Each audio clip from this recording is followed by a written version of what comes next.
তামিম ইকবাল আন্তর্জাতিক ম্যাচ শেষবার খেলেছিলেন গত ওয়ানডে বিশ্বকাপের আগে। এরপর বিপিএল ও প্রিমিয়ার লিগ খেললেও অনেকদিন ধরে আছেন ক্রিকেটের বাহিরে। দীর্ঘ সময় আড়ালে থাকা বাঁহাতি ওপেনার গত সপ্তাহে মিরপুর স্টেডিয়ামে যুব ও ক্রীড়া মন্ত্রণালয়ের উপদেষ্টা আসিফ মাহমুদের সঙ্গে সক্রিয় ভূমিকায় ছিলেন। ওই দিনের পর থেকে আলোচনায় তামিম ক্রিকেটে ফিরবেন নাকি বোর্ড পরিচালনায়। বোর্ড সভাপতির দায়িত্ব নেওয়ার পর ফারুক আহমেদ জানিয়েছেন তিনি তামিমকে খেলতে দেখতে চান, তবে খেলতে না পারলে বোর্ডে চান। এদিকে এই বিষয়ে কথা বললেন আকরাম খান।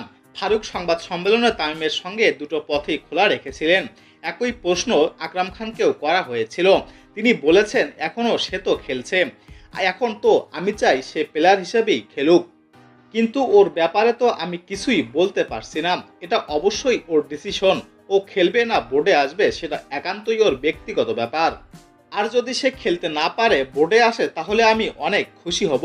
কারণ আপনি দেখেন তামিম আমার অন্তত 20 বছরের ছোট হবে, যদি বেশি না হয় কাছাকাছি। হয়তো সে সাবেক অধিনায়ক, তার মানে তার লিডারশিপ কোয়ালিটি আছে।